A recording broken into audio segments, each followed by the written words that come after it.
آج بڑا ہی نیوزی دن ہے، بہت ڈیولپمنٹس بڑی تیزی سے ہو رہی ہیں اور مختلف سٹوریز پر ہو رہی ہیں، تو آج کا رن ڈاؤن ہمارا جو ہے وہ بڑا پیکٹ ہے۔ ایک تو کل جو بلوچستان میں دہشت گردی کا واقعہ، اس کی گونج جو ہے وہ ہمیں آج بھی سنائی دیتی رہی، اور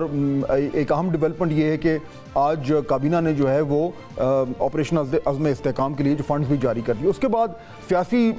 جو محاذ ہے اس پہ بھی گرما گرمی چلتی رہی، اور آج ہمارا جو ڈسکشن ہوگی، جو تجزیہ ہوگا، اس میں مولانا فضل الرحمان کا جو ہے وہ بڑا ذکر ہوگا، کیونکہ آج وہ لاہور میں آئے ہوئے تھے اور ان کی ڈیمانڈ جو ہے وہ بڑی تیزی سے پاکستان کی جو ایک سیاسی مارکیٹ ہے اس میں بڑھتی جا رہی ہے۔ پاک ایران گیس پائپ لائن، یہ وہ ایشو ہے جو ہر کچھ دن بعد منظر عام پر آ جاتا ہے، لیکن آج جو خبریں آئی ہیں بڑی تشویشناک ہیں۔ کیا پاکستان ایک بار پھر فائنینشلی کہیں پھنسنے تو نہیں جا رہا ہے؟ بڑا امپورٹنٹ ٹاپک ہے، اس پہ ہم بات کریں گے۔ اور آخر میں گورنر اسٹیٹ بینک نے ایک انٹرویو دیا ہے جس کے حوالے سے اب آج ہم یہ سمجھیں گے کہ جو آئی ایم ایف کا پروگرام ہے اس میں ہو کیا رہا ہے، اور کیا آنے والے دنوں میں، آنے والے ہفتوں میں وہ اچھی خبر آنے کو ہے تو نہیں۔ تو it's a peak run down, let start quickly. دہشت گردی کے حوالے سے کیونکہ کل اتنا بڑا واقعہ ہوا بلوچستان میں، اتنا بڑا سانحہ پیش آیا، تو اس کے جو ریپرکشنز ہیں وہ آج بھی ہمیں دیکھنے کو ملے۔ کابینہ کا آج اجلاس ہوا اور اس میں اہم کچھ اعلانات ہوئے، لیکن اور یہ جو وسائل کا ذکر کر رہے ہیں وزیر اعظم اس حوالے سے، عزم استحکام جو آپریشن تھا، جس کو ایک طریقے سے وہ متنازع بن گیا تھا، کیونکہ اپوزیشن نے پی ٹی آئی نے خاص طور پر اس پر بہت زیادہ احتجاج کرنا شروع کر دیا تھا، لیکن بعد میں جو ہے وہ کچھ کلیئرٹی آئی۔ تو اب آج کے دن جو ہے وہ بہت بڑی جو فنڈز ہیں وہ مختص کر دیے گئے ہیں، 20 ارب روپے، اور اس سے ظاہر بات ہے کیونکہ کل جو اتنا بڑا سانحہ پیش آیا تو اس کے نتیجے میں میرے خیال میں یہی ہوا ہوگا کہ تھوڑا سا ایک دھکا لگا ہے، حکومت کو بھی جھٹکا بھی لگا ہے، اور یہ فنڈز ریلیز ہو گئے ہیں۔ اس سے اب وہ جو آپریشن ہے جو بنیادی طور پر کہا جاتا ہے کہ انٹیلیجنس بیسڈ آپریشنز ہوں گے، اس کے لیے اگر فنڈز ریلیز ہو رہے ہیں اور اس میں تیزی آ رہی ہے تو یہ اچھی بات ہے۔ اسی طریقے سے آج انٹیریئر منسٹر محسن نقوی صاحب جو ہیں وہ بھی کوئٹہ گئے۔ بائی دی وے یہ بھی آپ ذہن میں رکھیں کہ وزیر اعظم اور آرمی چیف بھی چند ہی دنوں میں وہاں پہ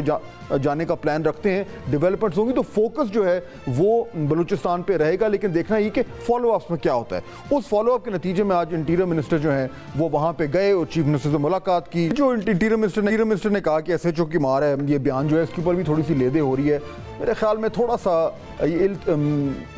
بہتر ہوتا کہ اس طریقے سے اس کو فریم نہ کرتے، کیونکہ کل اتنا بڑا سانحہ پیش آیا، اس کے لیے باقاعدہ طور پر ایک پالیسی بنانے کی ضرورت ہے، بڑی ان ڈیپتھ قسم کی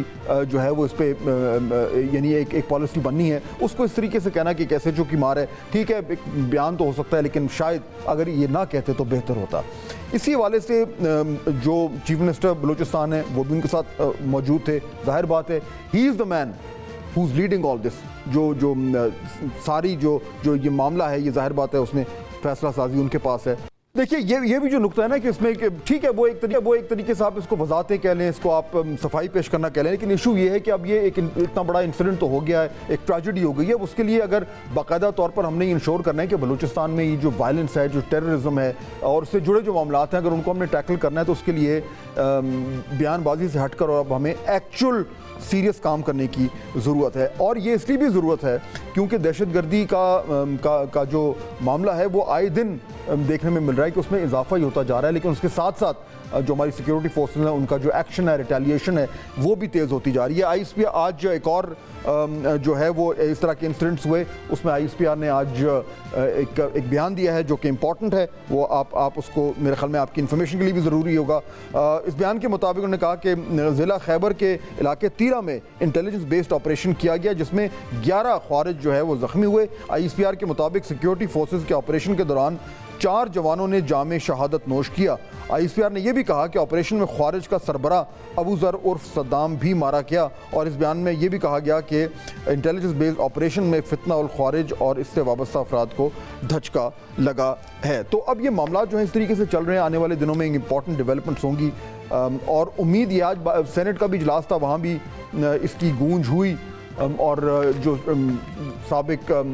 وزیر خزانہ جو اس وقت موجودہ ڈپٹی پرائم منسٹر ہیں اسحاق ڈار صاحب، انہوں نے اسپیچ میں یہ کہا کہ اس ایشو پہ کم از کم تمام سیاسی جماعتوں کو، گورنمنٹ اور اپوزیشن کو جو ہے وہ متحد ہونا چاہیے۔ ایزیئر سیڈ دین ڈن، اگر ہو جائے تو بہت اچھا ہے، کیونکہ دس از اے کامن تھریٹ۔ جہاں پہ سینٹ کی بات ہو رہی ہے تو آج پولیٹیکلی بھی معاملات جو ہیں وہ گرم ہوتے نظر آئے، تو آج کی جو پولیٹیکل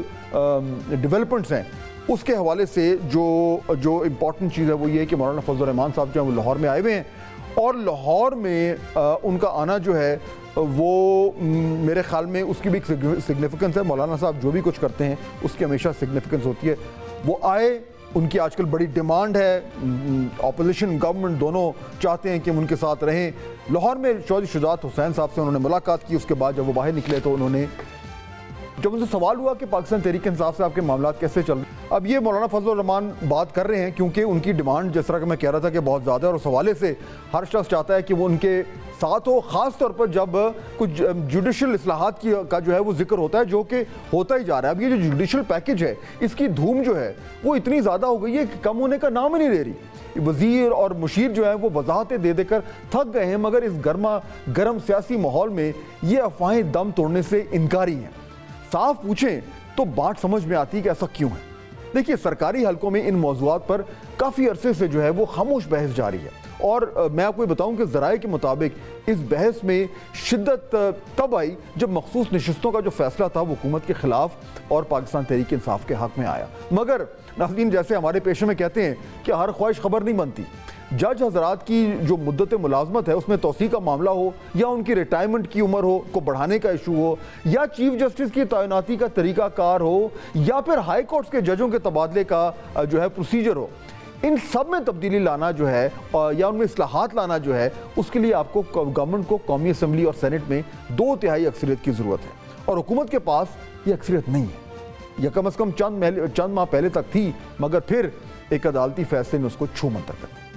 اب ان نمبروں کی ناظرین جو ستم ظریفی ہے، اور اس کے لیے کیا لفظ استعمال کریں، اس پہ تو کچھ دیر میں بات کریں گے. مگر پہلے ایک نظر ڈالتے ہیں کہ یہ جو سیاسی صورتحال ہے وہ کیا ہے جس کی بنیاد پر یہ عدالتی افواہیں جو ہیں اور قیاس آرائیاں جو ہیں وہ دم توڑنے سے مکمل طور پر انکاری ہیں. معاملہ کچھ یوں ہے کہ یہ تمام تر، اور میں یہ پھر سے ذرا زور دے کر کہنا چاہتا ہوں کہ تمام تر سرکاری اور نیم سرکاری اور غیر سرکاری ذرائع یہ سب یہ کہتے ہیں کہ اور تصدیق کرتے ہیں کہ تحریک انصاف اور اسٹیبلشمنٹ کے درمیان برف نہیں پگھل رہی، یعنی نہیں پگھل رہی، بلکہ شاید یہ کہنا غلط نہیں ہوگا کہ کچھ حد تک زیادہ جمنی شروع ہو گئی ہے. اور اسی لیے بانی پی ٹی آئی جو ہے وہ کل سے ان کا جو رویہ ہے وہ کافی سخت نظر آ رہا ہے. اسٹیبلشمنٹ کی طرف سے ناظرین نہ تو کوئی مفاہمت ہے، نہ کوئی لچک ہے، اور نہ ہی کوئی امکان ہے کہ تحریک انصاف کو سیاسی طور پر کوئی زیادہ سپیس ملنے جا رہی ہے. اب مزے کی بات یہ ہے کہ تحریک انصاف کی قیادت میں کافی لوگ اس حقیقت کو سمجھنے لگے ہیں، بلکہ انہیں یہ احساس ہونا شروع ہو گیا ہے کہ یہ واقعی میں صورتحال اسی طرف جا رہی ہے. اور خاص طور پر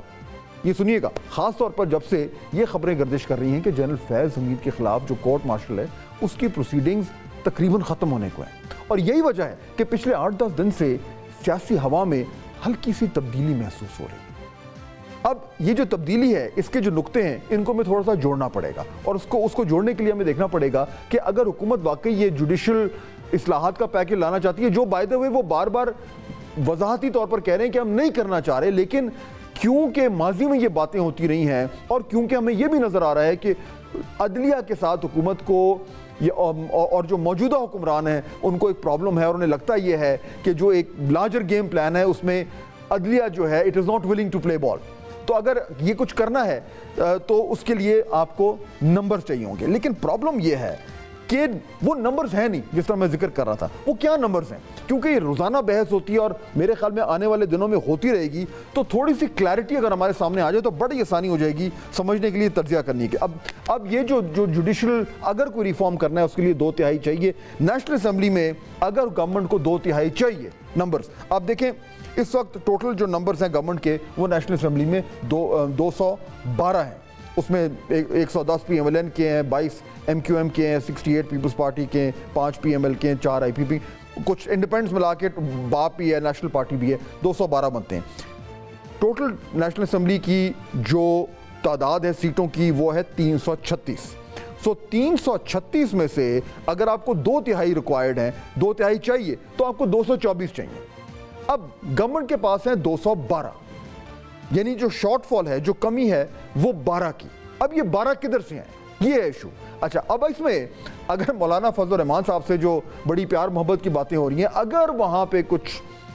یعنی بات بن جاتی ہے اور میں ایک مفروضی کی بنیاد پہ کہہ رہا ہوں، اور JUI کی 8 سیٹیں ہیں، تو وہ 8 اگر گورنمنٹ کے ساتھ مل جائیں تو پھر بھی یہ 4 سیٹوں سے کم ہے 2/3 لینے کے۔ اب وہ 4 کہاں سے آئیں گے؟ یہ ہے بڑا مسئلہ۔ اب اس میں ہر طرح کی کیا اثر آئی ہیں، کوئی کہتا ہے کہ جی جو انڈیپینڈنٹس ہیں PTI کے، جن کو ابھی تک جو ہے وہ نوٹیفائی نہیں کیا گیا، اگر وہ انڈیپینڈنٹ نوٹیفائی ہو جاتے ہیں، کیونکہ جو مخصوص نشستوں کا فیصلہ ہے وہ اب تک آیا نہیں، اور الیکشن کمیشن اگر انہیں انڈیپینڈنٹ نوٹیفائی کر دے اور ان میں سے اگر 4 لوگ ادھر آ جائیں تو پھر 2/3 مل جائے گی۔ لیکن نارمل تیر ہوگا تو رادہ ناچے گی، جب ہوگا سو ہوگا۔ سینٹ کا نمبر دیکھ لیں، کیونکہ آپ کو کانسٹیٹیوشنل امینڈمنٹ کے لیے نیشنل اسمبلی اور سینٹ دونوں میں سے چاہیے۔ سینٹ میں ٹوٹل جو نمبرز گیم ہے 64، آپ کو 64 لوگ چاہیے 2/3 اکثریت حاصل کرنے کے لیے۔ سینٹ میں جو اس ٹائم حکمران اتحاد ہے اس کے پاس 59 ہے، یہ سامنے آپ کو نظر آ رہے ہیں۔ 59 کا مطلب ہے کہ 5 کی کمی ہے، 5 اگر ان کو مل جائیں تو ان کے پاس 2/3 آ جائے گی۔ اچھا، اب یہیں پہ پھر آج مولانا کا ذکر ہو رہا ہے بار بار، اگر مولانا صاحب حکمران اتحاد کے ساتھ آ جائیں، ان کے پاس 5 سینیٹر ہیں، وہ اگر مل جائیں تو سینٹ میں حکمران اتحاد کو جو ہے وہ اکثریت 2/3 اکثریت مل سکتی ہے۔ نمبرز گیم بڑے انٹرسٹنگ ہے، 4 کا پھر بھی کمی ہو رہی ہے۔ یہ جو بڑی انٹرسٹنگ صورتحال ڈیولپ ہو گئی ہے پولیٹیکلی، اس کی اگر تھوڑی تشریح کرنی ہے، سمجھنا ہے کہ معاملات کدھر جا رہے ہیں، اور اس میں خاص طور پر مولانا کا رول جو ہے وہ کتنا اہم ہوتا جا رہا ہے، تو اس پہ بحث کرنا ضروری ہے۔ بریک کا وقت ہو رہا ہے، بریک کے بعد جب آئیں گے تو 2 بہت ہی اہم مہمان ہمیں جوائن کریں گے، ایک پاکستان تحریک انصاف سے، ایک PMLN سے، اور ان سے ذرا بات کریں گے کہ معاملات کدھر جا رہے ہیں اور کس کی جیت ہوتی نظر آ رہی ہے، کس کی ہار ہوتی نظر آ رہی ہے۔ اور اس کے بعد پروگرام میں اور بڑی انٹرسٹنگ سٹوریز آ رہی ہیں،